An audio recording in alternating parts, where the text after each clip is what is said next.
Good evening, dear children. I welcome you all in Sanskriti virtual classes of class 12th, and we are continuing with the chapter biomolecules. And today, the topic which we have to study, that is the properties of amino acids, zwitter ion, peptides, types, and peptide linkage. We'll cover these four topics in this video. And first of all, the properties of amino acids. So, amino acids are water soluble, amino acids are colorless, amino acids have high melting point, crystalline solid due to zwitter ion. Now, here come zwitter ion, जिसकी वजह से ये crystalline solid होते हैं. So, you can see that here the one formula I have written, one structure I have written, that is RCHCOO negative and NH3 positive, जो कि alpha amino acid के फॉर्मूलों से सिर्फ इतना डिफरेंस है कि अल्फ़ा अमीनो एसिड में COOH होता है और NH2 होता है. तो यहाँ NH3 पॉजिटिव दिख रहा है और यहाँ CO नेगेटिव दिख रहा है. इस आयन, इसको हम बोलते हैं zwitter आयन. और ये फॉर्म कैसे हुआ? वो ऐसे हुआ कि ये जो COOH है, तो ऑक्सीजन ने जो बॉन्ड H के साथ बना रखा है वो तोड़ दिया और ये इलेक्ट्रॉन्स खुद ले लिए. जब खुद ले लिए ऑक्सीजन ने, तो ऑक्सीजन ने हाइड्रोजन के इलेक्ट्रॉन्स ले लिए हैं, तो वो ये बॉन्ड के इलेक्ट्रॉन्स खींच रहा है, तो उसके ऊपर नेगेटिव चार्ज आया, वो यहाँ पे शो हो रहा है. Now this hydrogen becomes positive, ये फ्री हो गया. तो ये फ्री होके किसके पास जाएगा? इस NH2 के पास. जब ये इस NH2 के पास जाता है, क्योंकि ये N ऑलरेडी सेटिस्फाइड है, 3 बॉन्ड इसके पास ऑलरेडी है, तो जैसे ही ये H एक और अटैच होता है, तो ये क्या हो जाता है? इसके पास इतने इलेक्ट्रॉन्स हो जाते हैं कि ये इलेक्ट्रॉन किसी और को दे सकता है, एक्स्ट्रा इलेक्ट्रॉन है, इसलिए इसके ऊपर पॉजिटिव चार्ज आ जाता है. ठीक है, तो इसको हम बोलते हैं zwitter आयन. इसका फॉर्मेशन मैंने बता दिया. Now it is formed in aqua solution. ये बनता कहाँ है? In aqua solution zwitter ion form. जब हम कोई से भी अमीनो एसिड को किसी एक्वा सॉल्यूशन में डालते हैं, तब इसका फॉर्मेशन होता है. And it is also called neutral ion. ये एक न्यूट्रल आयन भी है, क्योंकि इसमें positive and negative both ions दिख रहे हैं, इसलिए ये न्यूट्रल आयन है. अब एक चीज़ और which I want to explain you कि दैट हमने कार्बोहाइड्रेट्स में एक ऑप्टिकल एक्टिविटी टर्म पढ़ी थी, जिसमें कायरल कार्बन ही ऑप्टिकल एक्टिविटी को बताता है. बट मैंने यहाँ लिखा है कि the only amino acid that is optically inactive is glycine. मतलब प्रोटीन्स में सिर्फ एक अमीनो एसिड ऐसा है जो कि ऑप्टिकली इनएक्टिव होता है, ऑप्टिकल एक्टिविटी नहीं दिखाता, वो है glycine. Can you find the reason? इस स्ट्रक्चर से क्या तुम रीजन का पता लगा सकते हो कि वाई इज इट सो, क्यों नहीं है ये ऑप्टिकल एक्टिविटी? अगर तुम्हें कायरल कंपाउंड कार्बन जो मैंने तुम्हें समझाया था वो याद है, तो समझ में आ जाएगा कि why this glycine is not an optical active compound. Because chiral carbon के चारों वैलेंसी अलग अलग कंपाउंड से, यानी कि अलग अलग मॉलिक्यूल से सेटिस्फाई होनी चाहिए. बट हमें यहाँ दिख रहा है कि कार्बन के 2 बॉन्ड ऐसे हैं जो सेम एटम से, मतलब हाइड्रोजन और हाइड्रोजन से ही क्या है, सेटिस्फाई, अलग अलग एटम्स नहीं हो रहे हैं अटैच. तो ये कायरल कंपाउंड नहीं है, जिसकी वजह से ये ऑप्टिकल एक्टिविटी नहीं शो करेगा. तो this can come in your exam also कि which of the amino acid is not optical active. Optical active amino acid कौन सा नहीं है? तो glycine. Now coming to the next point, that is the thing कि suppose when we do electrolysis process of this zwitter ion, अगर हम इस zwitter ion की electrolysis process करते हैं, तो हमें इससे क्या मिलने वाला है? तो तुम्हें दिख रहा होगा कि मैंने एक स्ट्रक्चर यहाँ बना रखी है, एक स्ट्रक्चर यहाँ बना रखी है और बीच में मैंने ज्विटर आयन बना रखा है। तो अब इसको समझने की कोशिश करो। यहाँ लिखा है pH वैल्यू लेस देन 7 और यहाँ लिखा है pH वैल्यू ग्रेटर देन 7। ठीक है, pH value less than 7, pH value greater than 7। अब इस टर्म को समझते हैं। ये लिया मैंने एक बीकर जिसमें भरा मैंने aqueous solution and added aqueous solution के साथ मैंने ज्विटर आयन भी डाल दिया। अब मैंने इसमें 2 इलेक्ट्रोड फिक्स किए, एनोड एंड कैथोड। जब मैं इसमें इलेक्ट्रिसिटी दूंगा दूंगा तब यहाँ पर ये जो वर्क करेगा इस एक्वस सॉल्यूशन का pH वैल्यू वर्क करेगा। कैसे? अगर pH वैल्यू लेस देन 7 है तो मीडियम कैसा हुआ? एसिड। तो जब मीडियम एसिड होगा तो फॉर्मेशन होगा इस कैटायन का। अगर मीडियम एसिड होगा मतलब pH वैल्यू 7 से कम होगी तब फॉर्मेशन होगा इस कैटायन का। क्यों? किस लिए? किस वजह से? देखो, ये है हमारा ज्विटर आयन। एसिडिक मीडियम में क्या होता है? H पॉजिटिव आयन, ये हमें पता है। तो ये H पॉजिटिव आयन इस O के पास चला जाएगा और बना लेगा COOH। COOH बन गया, लेकिन NH3 पॉजिटिव वैसा का वैसा ही रहेगा, जिसकी वजह से ये कैटायन का फॉर्मेशन करता है। फिर से समझो कि ये मैंने लिया acidic medium with zwitter ion और एसिडिक मीडियम में होता है H पॉजिटिव आयन जो कि इस ज्विटर आयन के COO को सेटिस्फाई कर देगा, H के साथ अटैच हो जाएगा और COOH में कन्वर्ट, और यहाँ सिर्फ बचेगा NH3 पॉजिटिव जो कि क्या है? कैटायन बन गया। समझ गए? Same as it is procedure चलेगा किसका? Same as it is procedure चलेगा इसका। कैसे?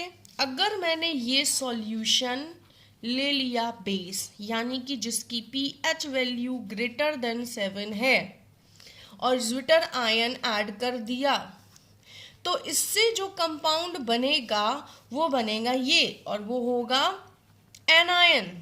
वो होगा एनायन। क्यों भाई? किस लिए? क्योंकि हमें मालूम है बेस में क्या मॉलिक्यूल होगा? OH negative.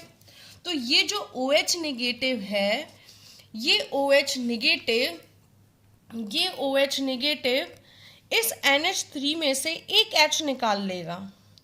ये OH नेगेटिव इस NH3 में से एक H निकाल लेगा और निकालने के बाद H2O बाहर निकाल देगा, जिसमें से यहाँ तो बचा NH2 लेकिन COO negative as it is बचता है। समझ गए? अब ये एरो ध्यान से देखना, ये एरो इस साइड जा रहा है, इट मीन्स OH का वो हो रहा है। जब ये इधर से इधर आ रहा है मतलब H का एडिशन हो रहा है। एज इट इज इसमें भी यही है कि जब एरो इधर हो रहा है तो H पॉजिटिव एडिशन हो रहा है, जब यहाँ आ रहा है तो OH नेगेटिव हट रहा है। ठीक है, ये ध्यान रखना। तो समझ में आया कि when we get cation and when we get anion। चलो अब आगे चलते हैं। Listen, in acidic medium alpha amino exists as cation and migrates towards cathode। बिल्कुल सही बात है। Here you can see, जब acidic medium था, pH वैल्यू 7 से नीचे थी तो कैटायन बना। अब ये कैटायन कहाँ मिलेगा? हमें इस कैथोड पर मिलेगा। As it is in basic medium, alpha amino acids exist as anion and migrates toward cathode। सही बात है। जब हम बात करते हैं pH वैल्यू ग्रेटर देन 7 की, तब ये हमें एनायन के फॉर्म में मिलता है और कहाँ पहुंचता है? एनोड पर। क्लियर हो गया? अब दूसरी बात, the zwitter ionic form shows amphoteric behaviour as they react both with acid and base. मतलब ये जो ज्विटर आयन होता है, जो ये ज्विटर वाला आयन था, ये हमने जो ड्रॉ किया था, दिस वन, ये एसिड और बेस बोथ से रिएक्ट कर रहा है, हाँ कर रहा है। हमने इस एक्वस सॉल्यूशन में ज़्विटरवाइन ऐड किया, जब पीएच वैल्यू एसिडिक थी तब भी इसने रिएक्ट कर लिया, और जब बेस थी तब भी इसने रिएक्ट कर लिया। ये दोनों से रिएक्ट कर सकता है, it means this is amphoteric behaviour. Next point, the pH at which there is no net migration of amino acids under the influence of electric field is called isoelectric point। मतलब ऐसा pH का point जहाँ पर कोई migration नहीं हो रहा है, ना कोई चेंजेस हो रहे हैं, उसको हम बोलते हैं isoelectric point. Now I hope you are clear with this topic, and because we are moving towards next topic, that is peptide। अब हम पैप्टाइड के पास जा रहे हैं, पैप्टाइड टॉपिक पढ़ने वाले हैं। तो सबसे पहले हम पढ़ना समझे ये व्हाट इज दिस पैप्टाइड, आखिर पैप्टाइड क्या है। So here you can see I have taken one amino acid glycine and another one alanine. मैंने क्या किया, दोनों को ड्रॉ किया और दोनों में से एक हाइड्रोजन मॉलिक्यूल निकाल दिया। निकालने के बाद ये कंपाउंड फॉर्म हुआ, ये कंपाउंड फॉर्म हुआ जिसमें COONH, यानी कि मैंने COOH का OH और NH2 का H निकाल के H2O बाहर निकाल दिया और इन दोनों मॉलिक्यूल्स को जोड़ दिया। अब जो हमें पढ़ना है दैट इज पेप्टाइड लिंकेज और peptide bond. So now listen to me very carefully, the bond which joins two amino acids together, the bond which joins two amino acids together, that is called peptide bond। दो amino acids जब आपस में जुड़ते हैं तो उनके बीच में जो बॉन्ड बनता है उसको ही हम पेप्टाइड बॉन्ड या पेप्टाइड लिंकेज कहते हैं। और दोनों अमीनो एसिड से जो बनता हुआ कंपाउंड है, अटैच होने के बाद, लिंक होने के बाद, बॉन्ड बनने के बाद जो कंपाउंड बनता है उसको हम पेप्टाइड बोलते हैं। क्या बोलते हैं? Peptide. Listen to me again, फिर से सुनो। दो अमीनो एसिड्स जब आपस में ज्वाइन होते हैं तो उनके बीच में जो बॉन्ड बनता है उसे हम पेप्टाइड बॉन्ड बोलते हैं, और जो कंपाउंड बनता है उसको हम पेप्टाइड बोलते हैं। एक बात जो इम्पॉर्टेंट है इसमें वो ये है कि इस पेप्टाइड बॉन्ड में पार्टिसिपेट करता है सिर्फ और सिर्फ COOH एंड NH2। मतलब ये जो तुम्हारा अल्फा अमीनो एसिड है, अल्फा अमीनो एसिड है, इसका COOH और NH2 ही पार्टिसिपेट करते हैं। ये भी बिल्कुल पार्टिसिपेट नहीं करते, सिर्फ ये दोनों ही पार्टिसिपेट करते हैं। किसमें? H2O को बाहर निकालने में। यू कैन सी ये COOH का OH हटा है और NH2 का H हटा है, इससे हमें बनाए कौन सा बॉन्ड?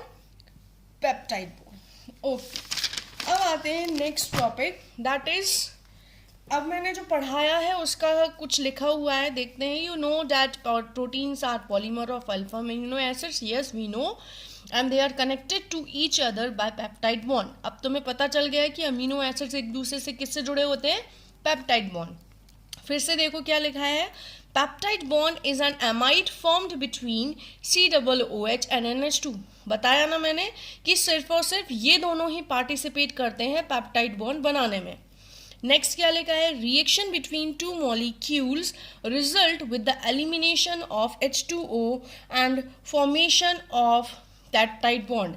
H2O निकल जाता है और पेप्टाइड बॉन्ड बन जाता है। अब जैसे हमने डाइसैकेराइड, ट्राइसैकेराइड, टेट्रासैकेराइड पढ़े थे, उसी तरीके से यहाँ पर भी पेप्टाइड है, पेप्टाइड का फॉर्मेशन हो रहा है। देखो, जब दो अमीनो एसिड्स फॉर्म होते हैं, दो मिलकर एक कोई कंपाउंड पेप्टाइड बनाते हैं, उसको हम डाइपेप्टाइड कहते हैं। 3 बनाते हैं तो ट्राई, 4 बनाते हैं तो टेट्रा, 5 के हैं पेंटा और 6 के हैं तो हेक्सा। लेकिन मोस्ट इंपॉर्टेंट चीज जो हमें पढ़नी है वो है पॉलीपेप्टाइड एंड प्रोटीन। पॉलीपेप्टाइड कब बनेगा? जब when number of amino acids is more than 10। 10 से ज्यादा अमीनो एसिड्स जब पेप्टाइड बॉन्ड से जुड़ जाएंगे तब बनता है पॉलीपेप्टाइड। पॉलीपेप्टाइड कब बनेगा? जब 10 से ज्यादा अमीनो एसिड जुड़ जाएंगे। एंड पॉलीपेप्टाइड के बाद प्रोटीन का नंबर आता है तो जब 100 से ज़्यादा अमीनो एसिड्स पेप्टाइड बॉन्ड से बन जाते हैं, तब बनता है protein. So I'll complete it with my topics and will meet you in next class. Till then, be safe at your home and be touched in the studies. तब पढ़ाई से जुड़े रहो, कनेक्टेड रहो, नोट्स बनाते रहो और रेगुलर स्टडीज करते रहो. Okay, thank you.